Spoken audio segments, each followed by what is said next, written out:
Hello guys. आज का जो टॉपिक हम लोग यहाँ डिस्कस करने जा रहे हैं वो है नर्नेस इक्वेशन। एक इम्पॉर्टेंट टॉपिक है 12th क्लास के बोर्ड एग्ज़ाम से, और कॉम्पिटिटिव में भी इसका कुछ ना कुछ पार्ट आता है। तो नर्नेस इक्वेशन एक ऐसी इक्वेशन है जिसकी हेल्प से किसी भी इलेक्ट्रोकेमिकल सेल का पोटेंशियल डिफरेंस हम कैलकुलेट कर सकते हैं। जैसे अगर हम कंसीडर कर लें कि एक इलेक्ट्रोकेमिकल सेल, जिसके बारे में आप लोगों ने +1 में पढ़ा है, +2 में भी आप पढ़ चुके हैं कि एक ऐसा डिवाइस होता है जो केमिकल एनर्जी को कन्वर्ट करता है इलेक्ट्रिकल एनर्जी में। इसके बहुत सारे एग्जाम्पल आपके आसपास हैं, जैसे वॉल क्लॉक है, उसमें सेल डलता है, पेंसिल सेल, टॉर्च में सेल डलता है, टॉयज में डलता है। तो बहुत सारे डिवाइसेस हैं जो छोटे मोटे सेल्स पे चलते हैं, और वो सभी सेल एग्जाम्पल हैं इलेक्ट्रोकेमिकल सेल का, जिनमें केमिकल फिलअप होता है। और जब हम उसको सर्किट में यूज़ करते हैं तो उनकी केमिकल रिएक्शंस होती हैं, और रिएक्शंस के दौरान केमिकल एनर्जी कन्वर्ट होती है इलेक्ट्रिकल एनर्जी में, और उसी इलेक्ट्रिकल एनर्जी की हेल्प से वो चीज़ रन करती है, वो डिवाइस जो है वो वर्क करता है, रन करता है। तो उसी इलेक्ट्रोकेमिकल सेल के अंदर हमें यहाँ पर कैलकुलेट करना होता है पोटेंशियल डिफरेंस, कि सेल जो है उसको काम करते हुए काफ़ी देर हो गई, काफ़ी देर से वो इलेक्ट्रिकल एनर्जी प्रोड्यूस कर रहा है, तो आफ्टर सम टाइम उसका पोटेंशियल डिफरेंस क्या होगा उसको कैलकुलेट हम कर सकते हैं नर्नेस इक्वेशन की हेल्प से। जैसे कि आप जानते हैं कि इलेक्ट्रोकेमिकल सेल के दौरान क्या होता है, रिएक्शंस होती हैं। दो पार्ट होते हैं एक सेल के अंदर, एक एनोड एक कैथोड। एनोड वो पार्ट होता है जिसपे रिएक्शन होती है ऑक्सीडेशन, और oxidation means loss of electrons. तो एक पार्ट होता है एनोड जहां पर इलेक्ट्रॉन का लॉस होता है, और दूसरा जो टर्मिनल उसका होता है वो होता है कैथोड। कैथोड वो पार्ट है जिसके ऊपर होता है रिडक्शन, और reduction means gain of electrons. तो दोनों जो टर्मिनल हमारे ये बने, एक एनोड और एक कैथोड, इन दोनों पर इंडिविजुअली रिएक्शंस होती हैं, और उन रिएक्शंस को जब हम सम अप करके लिखते हैं, ऐड करके लिखते हैं, ओवरऑल लिखते हैं, तो वो ओवरऑल रिएक्शन कहलाती है सेल रिएक्शन। तो नर्नेस इक्वेशन को सॉल्व करने के लिए सेल रिएक्शन भी जरूरी होती है। नर्नेस इक्वेशन के न्यूमेरिकल को सॉल्व करने के लिए हमें क्या क्या चाहिए, कैसे हम उसके न्यूमेरिकल को सॉल्व कर सकते हैं, कुछ सिंपल स्टेप्स आपको बताएंगे। 4 स्टेप्स हैं, उन 4 स्टेप्स को अगर आप लगाएंगे तो नर्नेस का न्यूमेरिकल कभी भी गलत नहीं होगा। अगर आप बिना स्टेप्स को लगाए करते हैं तो चांसेस होते हैं न्यूमेरिकल को गलत होने के, कुछ मार्क्स वहाँ डिडक्ट भी हो सकते हैं। और अगर आप स्टेप्स यूज करते हैं तो 100% आपका न्यूमेरिकल जो है वो बिल्कुल ठीक होगा और पूरे मार्क्स उसके मिलेंगे। तो उसके लिए जैसे हम कंसिडर कर लेते हैं कि एक सेल रिएक्शन के बारे में, कि सपोज एक सेल रिएक्शन है A प्लस B, और ये कन्वर्ट होते हैं प्रोडक्ट में C और D में। Capital A capital B reactant है, capital C capital D product है। स्मॉल a स्मॉल b इनके स्टीशियोमेट्रिक कोफिशिएंट्स हैं, स्मॉल c स्मॉल d इनके स्टीशियोमेट्रिक कोफिशिएंट्स हैं।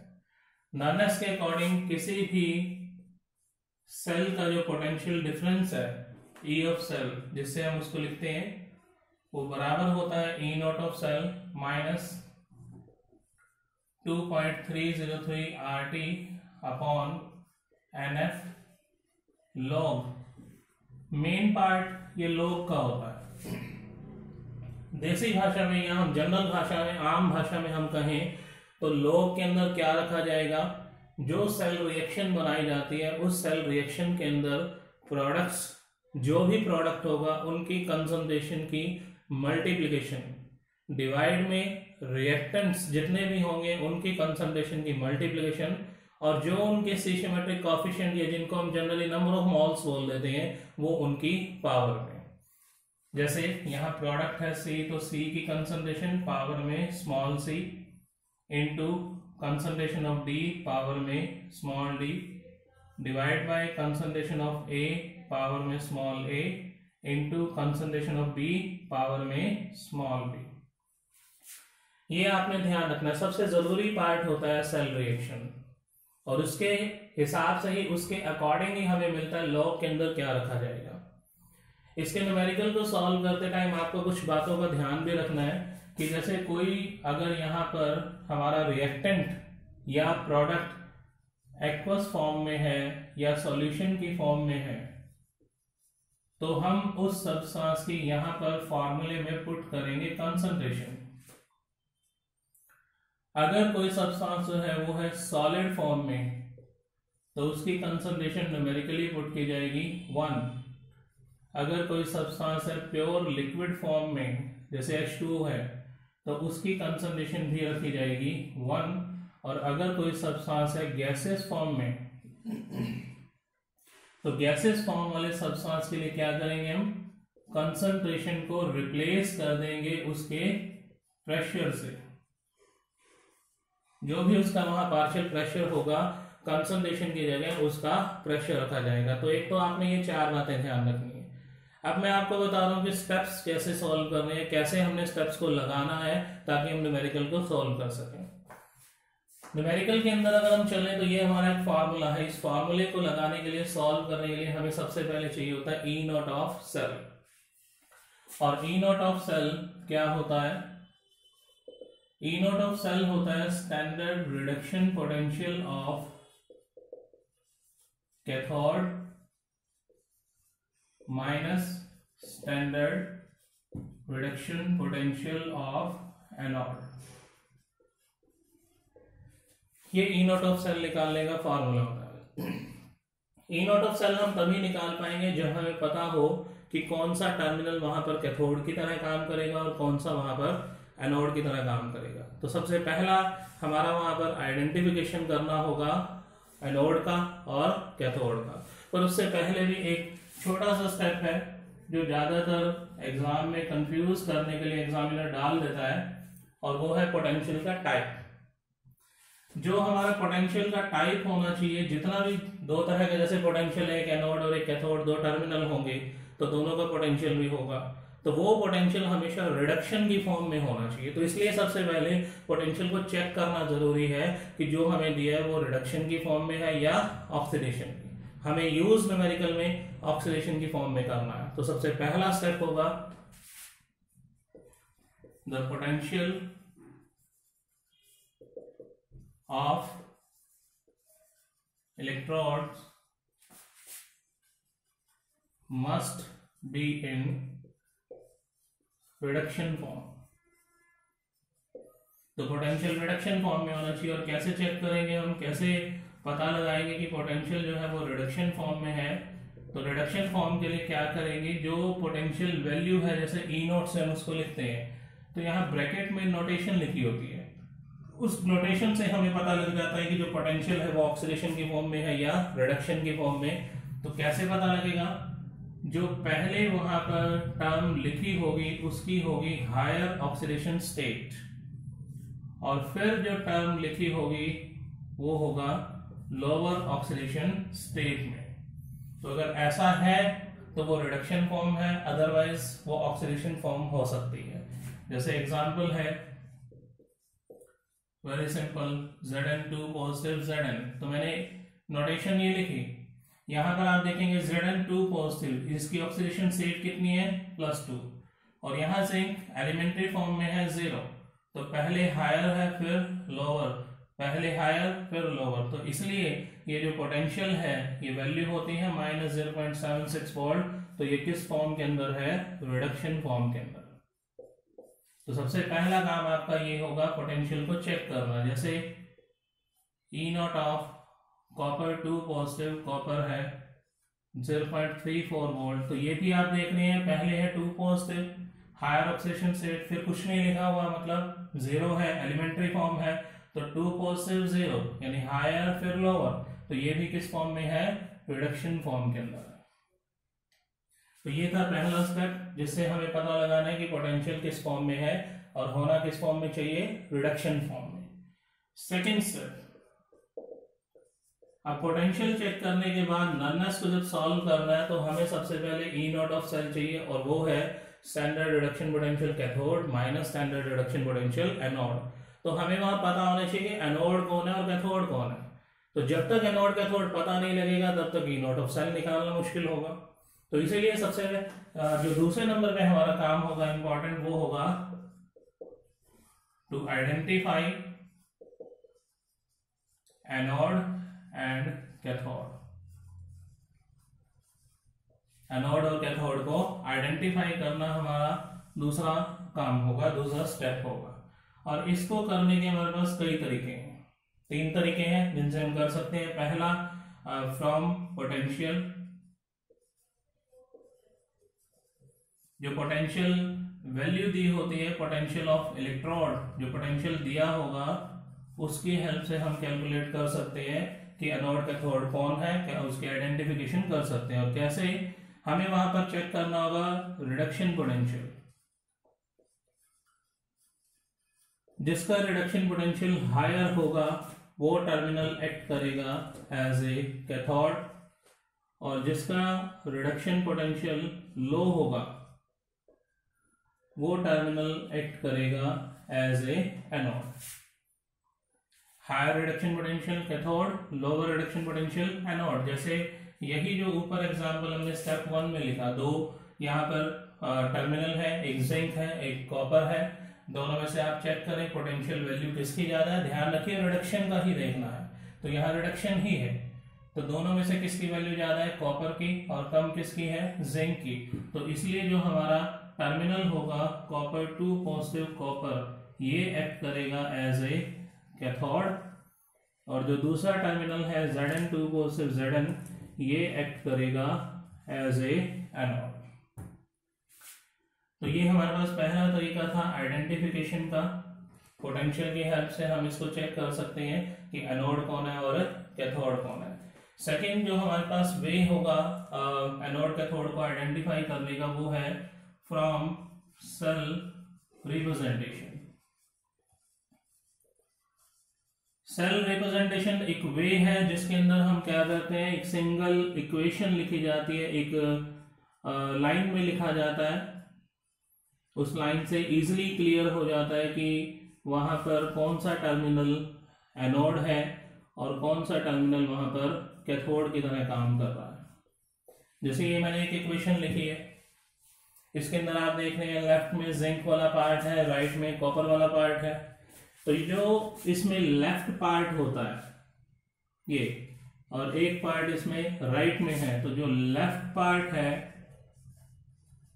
वो एक्ट करता है एनोड की तरह, और जो पार्ट इसमें राइट में है वो एक्ट करता है कैथोड की तरह। जैसे यहां आप देख रहे हैं जिंक वाला पार्ट लेफ्ट में है, इस डबल लाइन के लेफ्ट में है, तो ये है एनोड, और डबल लाइन के राइट में जो पार्ट है वो क्या है, कैथोड। और ये ब्रैकेट में इनकी कंसंट्रेशन भी मेंशन की जाती है कि एनोड वाले पार्ट में कंसंट्रेशन है C1, और जो कैथोड वाला पार्ट है उसमें कंसंट्रेशन है C2। तो इस तरह से हमारे पास ये दूसरा तरीका था जिससे हम एनोड कैथोड का पता लगा लेते हैं, जिसको हम कहते हैं सेल रिप्रेजेंटेशन।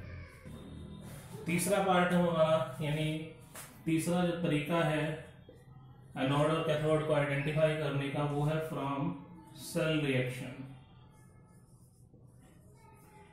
कुछ न्यूमेरिकल्स में हमें हो सकता है डायरेक्ट ही सेल रिएक्शन दे दे, तो उन न्यूमेरिकल्स के अंदर हमें क्या करना होगा, रिएक्शन से आइडेंटिफाई करना होगा। जैसे एक रिएक्शन मैं यहाँ पर लिख रहा हूँ, इस रिएक्शन से भी हम एनोड कैथोड को आइडेंटिफाई कर सकते हैं।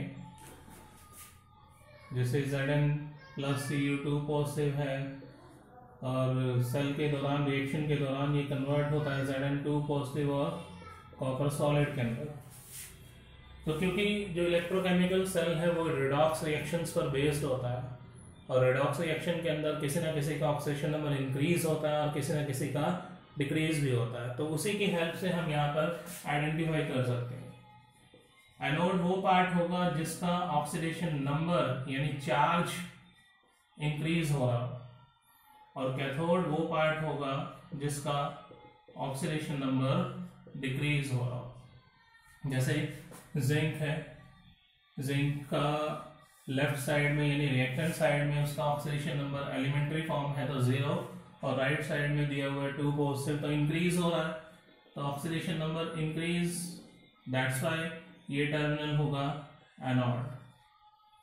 और कॉपर 2 पॉजिटिव अगर आप देखें तो रिएक्टेंट साइड में है 2 पॉजिटिव और प्रोडक्ट साइड में ये एलिमेंट्री फॉर्म यानी 0 है, तो ऑक्सीडेशन नंबर कॉपर 2 पॉजिटिव का लेफ्ट टू राइट जाते हुए डिक्रीज हो रहा है, इसलिए ये टर्मिनल होगा कैथोड।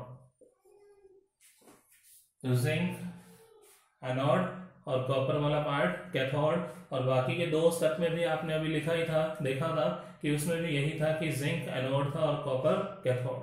तो ये 3 तरीके हैं जिनकी हेल्प से एनोड कैथोड की आइडेंटिफाई हो जाती है। एनोड कैथोड की आइडेंटिफिकेशन होने के बाद हमारा ई नोट ऑफ सेल इजीली निकल सकता है, क्योंकि हमें पता लग गया कैथोड कौन है, एनोड कौन है। कैथोड के रिडक्शन पोटेंशियल में से एनोड को सब्ट्रैक्ट कर दो तो आपके पास आ जाएगा E naught of cell. E naught of cell यानी नर्नस के अंदर ये पहला पार्ट हमारा सॉल्व। अब हम आगे बढ़े तो हमारे पास एक तो ये पार्ट है और एक ये, इसके अंदर आर, टी और एफ ये कांस्टेंट है। आर 8.314 टेम्परेचर गिवन होगा, नहीं गिवन तो स्टैंडर्ड कंडीशन में 298 केल्विन लेंगे। एफ फैराडे कांस्टेंट जिसकी वैल्यू 96500 कूलम होती है, वो सब आपने लिखा हुआ है, मैं यहाँ लिख भी देता हूँ। आर 8.314 जूल पर केल्विन पर मोल, एफ फैराडे कांस्टेंट 96500 कूलम, और टेम्परेचर गिवन होगा अदरवाइज आप स्टैंडर्ड कंडीशंस पे यूज करेंगे तो वो 298 केल्विन लिया जाएगा। तो इस तरह से हमारे पास नर्नस के अंदर अगर हम आगे बढ़े तो हमारे पास जो अननोन चीजें जो नहीं पता वो है एन, और एक है लॉग का अंदर जो हमने ब्रैकेट में रखना है वो पार्ट, और ये दोनों ही चीजें एन और ब्रैकेट वाला पार्ट हमें मिलेगा सेल रिएक्शन से। तो तीसरा हमारा जो मेन स्टेप होगा, सबसे जरूरी स्टेप है, वो है टू मेक सेल रिएक्शन। सबसे जरूरी पार्ट है ये नर्नस का, और इसी में ही ज्यादातर स्टूडेंट्स जो है वो कंफ्यूज हो जाते हैं। तो सेल रिएक्शन बनाना बहुत जरूरी है, दी हुई हो तो बहुत अच्छी बात है, नहीं दी हुई तो हमें वहां बताना पड़ेगा, बनाना पड़ेगा इसको, क्योंकि इसी के ऊपर पूरा न्यूमेरिकल टिका हुआ है। तो सेल रिएक्शन को बनाने के लिए हमारे पास फिर से वही चीजें हैं जिनकी हमने पहले हेल्प ली है। पहली जो चीज है वो है फ्रॉम पोटेंशियल। पोटेंशियल की हेल्प से हम रिएक्शन को, सेल रिएक्शन को बना सकते हैं।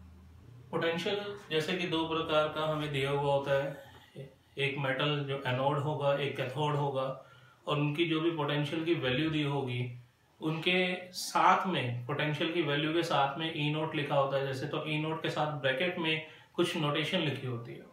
उन नोटेशन की हेल्प से हम यहाँ पर सेल की रिएक्शन को बना सकते हैं। उसके लिए जैसे मैं एक एग्जांपल लेता हूँ यहाँ जिंक और कॉपर का, कि जो जिंक है उसका रिडक्शन पोटेंशियल हमें गिवन है, जैसे Zn2 पॉजिटिव Zn, ये ब्रैकेट में जो नोटेशन लिखी है इसकी हम हेल्प लेंगे, और ये वैल्यू होती है -0.76 वोल्ट। और इसी तरह जो कॉपर का रिडक्शन पोटेंशियल है, आपने ध्यान यही रखना है कि रिडक्शन पोटेंशियल की ही बात कर रहे हैं, जो हमारा पहला स्टेप था। इस नर्नस के इक्वेशन को सॉल्व करने का पहला स्टेप में फिर से बता देता हूं क्या था, कि जो भी पोटेंशियल दिया होगा वो चेक करना है, और वो हमेशा किस फॉर्म में होना चाहिए, रिडक्शन की फॉर्म में। तो वो रिडक्शन की फॉर्म के पोटेंशियल को ही हम यहां पर यूज करेंगे। अब जैसे ये 2 वैल्यूज हमें दी हुई है पोटेंशियल की, और हमने सेकंड स्टेप में किया था एनोड कैथोड आइडेंटिफाई करने के लिए कि जिसका रिडक्शन पोटेंशियल ज्यादा होता है वो पार्ट होता है हमारा कैथोड, और जिसका रिडक्शन पोटेंशियल कम है, जिंक का कम है, तो ये पार्ट एक्ट करेगा एनोड। आपने यहाँ पर ध्यान रखना है, जो रिएक्शन जब हम बनाएंगे तो यहाँ रिएक्शन पहले हम अलग अलग बनाएंगे कि एनोड पे क्या रिएक्शन होगी, कैथोड पे क्या होगी, और फिर उनको मर्ज करके नेट सेल रिएक्शन बनाई जाएगी। तो एनोड पे सेल रिएक्शन बनाने के लिए आपने क्या करना है, जो ये ब्रैकेट में नोटेशन दी हुई है इसका आपने ध्यान रखना है। जो भी नोटेशन दी हुई है उसमें आपने एरो साइन यूज करने हैं, और वो एरो साइन होगा राइट टू लेफ्ट। मतलब क्या है इसका, ये नोटेशन दी हुई है जिंक के साथ में, जिंक की ये राइट है और ये लेफ्ट में है, तो राइट टू लेफ्ट यानी ये एरो साइन होगा। ये रिएक्शन के होने की डायरेक्शन के बारे में बताएगा।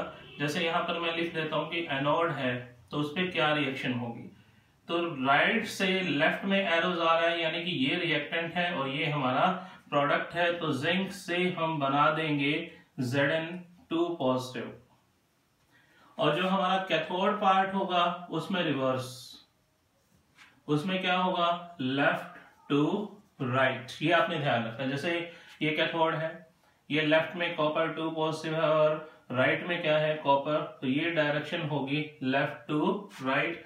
तो कैथोड की जो रिएक्शन होगी वो क्या बनेगी,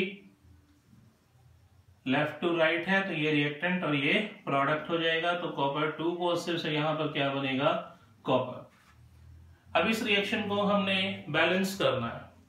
बैलेंसिंग के हमारे पास जो मेथड थे 11th क्लास के रिडॉक्स रिएक्शन चैप्टर में हमने किया था, 2 मेथड थे, ऑक्सीडेशन नंबर मेथड और आयन इलेक्ट्रॉन मेथड।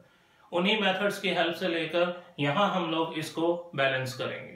जैसे वहां आयन इलेक्ट्रॉन मेथड के अंदर आता था कि रिएक्शन को 2 पार्ट में जब लिखा जाता है तो दोनों तरफ जो चार्ज है उसको बैलेंस करने के लिए इलेक्ट्रॉन्स ऐड किए जाते हैं। जैसे एनोड है, एनोड में जिंक पे अगर मैं देखूं तो चार्ज कितना है, 0, और Zn2 पॉजिटिव कितना है, 2 पॉजिटिव। तो इसमें आपने क्या करना है, दोनों तरफ बराबर करना है चार्ज को। जैसे लेफ्ट साइड में टोटल चार्ज 0 है, राइट साइड में टोटल चार्ज कितना है, 2 पॉजिटिव, और इसको बराबर करने के लिए हम क्या करेंगे, इलेक्ट्रॉन्स को ऐड करेंगे। इसके लिए सिंपल सी एक लाइन आप याद रखिएगा, जिस तरफ पॉजिटिव चार्ज ज्यादा है, जितना ज्यादा है उस तरफ उतने ही आपने इलेक्ट्रॉन्स ऐड कर देने हैं। आई रिपीट, जिस तरफ पॉजिटिव चार्ज ज्यादा है, जितना ज्यादा है उस तरफ उतने ही इलेक्ट्रॉन्स आपने ऐड कर देने हैं। जैसे यहाँ 0 है, यहाँ 2 पॉजिटिव है, तो पॉजिटिव चार्ज ज्यादा किधर है, राइट साइड में, और कितना ज्यादा है, इससे कितना ज्यादा है, 2 पॉजिटिव ज्यादा है, तो हम यहाँ पर 2 मोल्स ऑफ इलेक्ट्रॉन्स ऐड कर देंगे। सिमिलरली कैथोड की रिएक्शन में भी लेफ्ट साइड में चार्ज कितना है, 2 पॉजिटिव, और यहाँ कितना है, 0, तो इनको बैलेंस करने के लिए हम क्या करेंगे, जिधर पॉजिटिव चार्ज ज्यादा है, जितना ज्यादा है उस तरफ उतने ही इलेक्ट्रॉन्स। तो यहाँ है 2 पॉजिटिव और यहाँ है 0, तो 2 पॉजिटिव ज्यादा है, तो इसलिए हम क्या करेंगे, यहाँ पर 2 मोल्स ऑफ इलेक्ट्रॉन्स को ऐड कर देंगे। तो इस तरह से हमारी जो ये रिएक्शन है वो दोनों बाय चार्ज बैलेंस हो जाती है। ये करने के बाद हमारा अगला स्टेप होता है कि दोनों जो रिएक्शंस हैं उन दोनों रिएक्शंस के अंदर इलेक्ट्रॉन्स बराबर होने चाहिए। जैसे लकीली यहाँ तो हमारे क्या है कि एनोड में भी 2 मोल्स ऑफ इलेक्ट्रॉन है और कैथोड में भी 2 मोल्स ऑफ इलेक्ट्रॉन है। सपोज अगर इन दोनों में इलेक्ट्रॉन्स बराबर ना आ रहे होते, जैसे एक जनरल से एग्जांपल में साइड में कर देता हूं कि मान लीजिए ये रिएक्शन है मेरे पास, A कन्वर्ट हो रहा है A2 पॉजिटिव में प्लस, और यहां हम ऐड करेंगे 2 मोल्स ऑफ इलेक्ट्रॉन। सेकेंड है B3 पॉजिटिव, और इसमें हम कितने इलेक्ट्रॉन्स ऐड कर रहे हैं, 3, तो ये B हो जाता है, न्यूट्रल हो जाएगा। अब दोनों में इलेक्ट्रॉन्स बराबर नहीं है तो हमें क्या करना होगा, इलेक्ट्रॉन्स को बराबर करना है। उसके लिए हम दोनों ही रिएक्शंस को किसी नंबर से मल्टीप्लाई करेंगे सो दैट दोनों रिएक्शंस के अंदर नंबर ऑफ इलेक्ट्रॉन्स जो है वो बराबर हो जाए। तो जैसे यहाँ 2 मोल्स ऑफ इलेक्ट्रॉन है तो मैं इस सारे को मल्टीप्लाई कर दूंगा 3 से, और यहाँ 3 मोल्स ऑफ इलेक्ट्रॉन है तो इस सारे को मैं मल्टीप्लाई कर दूंगा 2 से, तो यहाँ पर ये हो जाएगा 6 और ये भी मल्टीप्लाई होकर 6 हो जाएगा। तो ये बन जाएगा 3A2 positive plus 6 moles of electrons. 2 से करूंगा तो ये 2B3 positive plus 6 moles of electron और 2B। अब आप देखो दोनों रिएक्शंस जो हैं इनके अंदर नंबर ऑफ इलेक्ट्रॉन्स बराबर हो चुके हैं। तो अगर ऐसा ना हो रहा हो, नंबर ऑफ इलेक्ट्रॉन्स दोनों में बराबर ना हो, तो आप इस तरह से इलेक्ट्रॉन्स को बराबर करेंगे। और यहाँ क्योंकि इलेक्ट्रॉन्स बराबर ही हैं तो बराबर करने के बाद नेट रिएक्शन निकालने के लिए हम क्या करेंगे, दोनों को ऐड कर देंगे। ऐड करने से जितने इलेक्ट्रॉन लेफ्ट साइड में है उतने ही राइट साइड में है तो कैंसिल आउट हो जाएंगे। ये बच जाएगा Zn plus copper 2 positive will give Zn2 positive plus copper. तो इस तरह से हमारी जो सेल रिएक्शन है वो बन जाएगी किससे, पोटेंशियल से। तो ये सेल रिएक्शन बनाने का हमारा पहला स्टेप था जिससे हम सेल रिएक्शन बना सकते हैं पोटेंशियल से। बस आपको 2 ही बात ध्यान रखनी है कि एनोड पे जो नोटेशन दी होगी उसमें राइट टू लेफ्ट, कैथोड पे लेफ्ट टू राइट।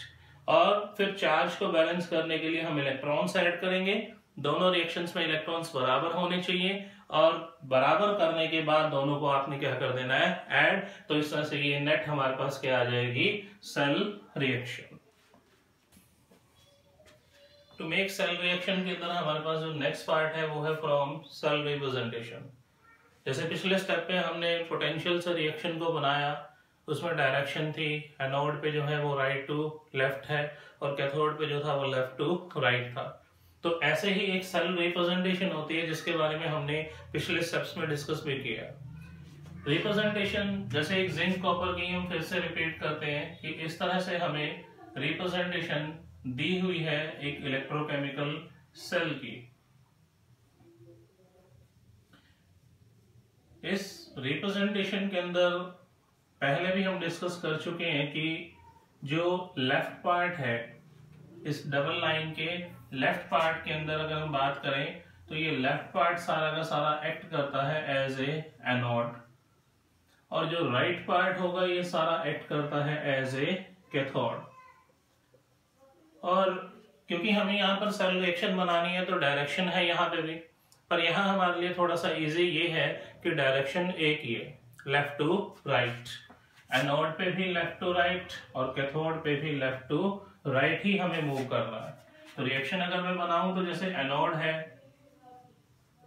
तो एनोड पे लेफ्ट टू राइट जाना है, दैट मींस ये रिएक्टेंट है और ये प्रोडक्ट। एरो साइन जो है वो प्रोडक्ट की तरफ इशारा करेगा, तो ये रिएक्टेंट है Zn और प्रोडक्ट बन रहा है यहाँ पर Zn2 पॉजिटिव। ये उसकी कंसंट्रेशन मेंशन है क्योंकि रिएक्शन में हमें अभी कंसंट्रेशन की जरूरत नहीं है। और जो कैथोड पार्ट है, कैथोड पार्ट पे भी यही डायरेक्शन है, लेफ्ट टू राइट, तो राइट की तरफ जा रहे हैं तो एरो साइन प्रोडक्ट की तरफ इशारा करता है, तो ये प्रोडक्ट होगा और ये रिएक्टेंट। तो इसका मतलब ये बनेगा कॉपर 2 पॉजिटिव से कॉपर सॉलिड, ये एक्वस क्योंकि सॉल्यूशन फॉर्म में है। फिर से अब आगे फिर से वही जो हमने पिछले स्टेप में किया कि हम चार्ज को बैलेंस करेंगे। चार्ज को बैलेंस कैसे करेंगे, इलेक्ट्रॉन्स को ऐड करके। जिस तरफ पॉजिटिव चार्ज ज्यादा है, जितना ज्यादा है उस तरफ उतने ही इलेक्ट्रॉन्स ऐड करेंगे। और फिर दोनों रिएक्शंस के अंदर नंबर ऑफ इलेक्ट्रॉन्स जो है वो बराबर होने चाहिए। तो यहाँ पर भी हम इलेक्ट्रॉन्स को बराबर करेंगे और फिर उनको ऐड कर देंगे, नेट सेल रिएक्शन आ जाएगी हमारे पास। तो जैसे यहाँ पर सेम पिछले स्टेप की तरह 2 मोल्स ऑफ इलेक्ट्रॉन ऐड हो जाएंगे और यहाँ पर 2 मोल्स ऑफ इलेक्ट्रॉन्स ऐड हो जाएंगे। और क्योंकि दोनों में इलेक्ट्रॉन्स बराबर हैं इसलिए हम डायरेक्टली दोनों रिएक्शंस को ऐड कर देंगे। तो ऐड करने से इलेक्ट्रॉन से इलेक्ट्रॉन कैंसिल हो जाएंगे और हमारे पास एक नेट सेल रिएक्शन आ जाएगी।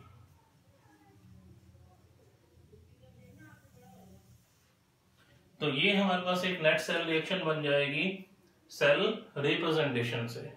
इसके अंदर आप ध्यान दें तो दोनों ही स्टेप में जो हमने रिएक्शन बनाई है, पहली पोटेंशियल से और दूसरी रिप्रेजेंटेशन से, दोनों ही केस में जो हमने रिएक्शन बनाई है सेम सेल उठाया, तो दोनों की रिएक्शन भी आप चेक करेंगे, वीडियो को पॉज करके आप देखें तो दोनों की रिएक्शन जो है वो सेम है। पॉज करें, साथ में थोड़ा सा बैठ जाएं, तब आप देखेंगे, रिवाइंड करेंगे तो देखेंगे कि दोनों की रिएक्शन बराबर है। और उससे पिछले स्टेप पे अगर आप जाएं जहां पर हम लोगों ने क्या किया था, एनोड कैथोड को रिएक्शन से आइडेंटिफाई किया था, वहां पे भी हमने एक रिएक्शन एग्जांपल के तौर पे ली थी, तो वो यही रिएक्शन है। तो तीनों जगह जो सेल रिएक्शन है वो सेम आ रही है। तो इन दोनों मेथड से आप किसी भी सेल का जो क्वेश्चन हमें गिवन होगा उसकी रिएक्शन को बना सकते हैं। और ये हमारे पास हो जाता है नेक्स्ट स्टेप सेल रिएक्शन का। और इसका लास्ट स्टेप जो है, जो स्टेप 4 है, वो हमारा किस चीज को लेकर है। यहां आप देखेंगे कि शुरू से हम बात करें तो ये हमारा नर्नेस का फॉर्मूला था। सबसे पहले स्टेप पे हमने एनोड कैथोड आइडेंटिफाई किया, जिससे हमें ई नोट ऑफ सेल निकल जाता था, क्योंकि हमें पता होगा एनोड कौन है कैथोड कौन है, तभी हम कैथोड में से एनोड को माइनस करेंगे और ई नोट ऑफ सेल आएगा, यानी ये पहला पार्ट आएगा। फिर आगे जाते हैं तो फॉर्मूले के अंदर 2.303 RT F है, RT और F के बारे में ये लिखा हुआ है यहाँ पर। फिर हमारे पास आता है एक जो अननोन चीज थी वो है N, और एक लॉग के अंदर जो हमने रखना है वो लॉग के अंदर जो रखा गया है वो है रिएक्शन से। आप रिएक्शन को, किसी भी रिएक्शन को देखेंगे तो उस रिएक्शन के अंदर, सेल रिएक्शन के अंदर जो प्रोडक्ट और रिएक्टेंट होंगे उनसे रिलेटेड चीज को लॉग के अंदर रखा जाता है। जैसे यहां पर हमने जो लिखा है आप ध्यान से देखें तो A plus B, B C, C D D, ये हमने एक रिएक्शन कंसिडर की थी और इसमें लॉग के अंदर हमने क्या रखा था, सी प्रोडक्ट है तो यहां रखा, डी प्रोडक्ट है तो ऊपर है, ए और बी रिएक्टेंट है तो वो नीचे है, और जो इनके कॉरस्पॉन्डिंग नंबर ऑफ मोल्स हैं या स्टोइचियोमेट्रिक कोएफिशिएंट्स हैं वो इनकी पावर में है। तो सी की पावर में सी है, डी की पावर में डी है, ए की पावर में ए है, बी की पावर में बी है। तो ये लॉग के अंदर का पार्ट हमें कहां से मिलता है, रिएक्शन से, तो हमने रिएक्शन बना ली। इसके बाद हमारे पास अननोन चीज बच जाती है एन, तो हमारा नेक्स्ट जो स्टेप होता है वो होता है टू फाइंड एन। और एन क्या चीज है, एन होता है यहां पर number of moles of electrons transferred. Anode से इलेक्ट्रॉन का ट्रांसफर होता है कैथोड की तरफ, इलेक्ट्रॉन चलते हैं तभी करंट प्रोड्यूस होता है। तो कितने इलेक्ट्रॉन्स वहां पर, number of moles of electron transfer होंगे, उस चीज के बारे में हमें कौन बताता है, एन। तो एन निकालने के लिए हम क्या करते हैं, हम हेल्प लेते हैं सेल रिएक्शन की, क्योंकि आफ्टर ऑल हमें सेल रिएक्शन तो बनानी ही बनानी है, चाहे कोई भी क्वेश्चन आ जाए। दे रखी है तो बहुत अच्छी बात है, हमारा काम कम हो जाएगा, नहीं दे रखी तो आफ्टर ऑल हमें सेल रिएक्शन तो बनाना ही बनाना है, और उसी से ही हम एन को फाइंड आउट कर सकते हैं। एन निकालने के लिए हम क्या करेंगे, एक रिएक्शन के अंदर बहुत सारे स्पेसेस हैं, किसी एक स्पेसेस को आप पकड़ लीजिए, वहां देखिए उस पूरे रिएक्शन के अंदर की टोटल जो इंक्रीज हो रहा है चार्ज में वो कितना है, या आप ये देख लीजिए टोटल डिक्रीज जो है वो वहां पर चार्ज में कितना हो रहा है। तो एन को कैसे देखेंगे, total increase in oxidation number of any spaces. जितने भी वहां रिएक्शन के अंदर स्पेसेस हैं सबको चेक कीजिए, किस किस का ऑक्सीडेशन नंबर इंक्रीज हो रहा है या किस किस का ऑक्सीडेशन नंबर डिक्रीज हो रहा है। तो टोटल इंक्रीज और डिक्रीज दोनों में से कोई भी आप कैलकुलेट कर लीजिए, मैं यहाँ पर और करके डिक्रीज भी लिख देता हूं। तो जितना भी वो टोटल इंक्रीज या डिक्रीज होगा किसी एक पर्टिकुलर स्पेसिस के लिए, उसी को हम क्या कह देंगे, एन। जैसे अबव रिएक्शन के अंदर अगर हम देखें तो मैं यहाँ दोबारा लिख देता हूं, Zn solid plus copper 2 positive aqueous will give Zn 2 positive aqueous plus copper solid। आप इंक्रीज देखें तो जिंक का 0 से 2 पॉजिटिव इंक्रीज हो रहा है, कितना इंक्रीज हो रहा है, this is increase by 2। Copper 2 positive, ये एलिमेंट्री फॉर्म है 0, तो यहाँ 2 पॉजिटिव से ये 0 हो रहा है, दिस इज डिक्रीज बाय 2। तो इंक्रीज और डिक्रीज सेम भी होना चाहिए, और यही जो वैल्यू होगी यही हमारी होगी एन की वैल्यू। जिंक में टोटल इंक्रीज कितना हुआ, 2 का, तो यही हमारा N2 है, क्योंकि हमें टोटल इंक्रीज या डिक्रीज में से एक चीज लेनी है, तो दोनों ही बराबर होंगी, तो उसको हम N को 2 ले लेंगे, क्योंकि टोटल इंक्रीज और डिक्रीज यहाँ पर कितना है, 2 आ रहा है। ठीक है, तो इस तरह से हम लोग कैलकुलेट कर सकते हैं N। और इन स्टेप्स को लगा के, ये 4 स्टेप्स जो हमने लगाए हैं, इन चारों स्टेप्स को लगा के हमारे पास हर चीज जो हमें इस फॉर्मूले के अंदर चाहिए, जो हो सकता है न्यूमेरिकल में ना दी हो, वो हम फाइंड आउट कर सकते हैं। अगर आप स्टेप्स लगाएंगे तो ऐसा नहीं हो सकता कि आपका न्यूमेरिकल गलत हो जाए, तो इसलिए आप ध्यान रखें, चारों स्टेप्स लगाएंगे, प्रैक्टिस करेंगे, तभी आप इसके क्वेश्चंस को इजीली एग्जाम के अंदर सॉल्व कर पाएंगे।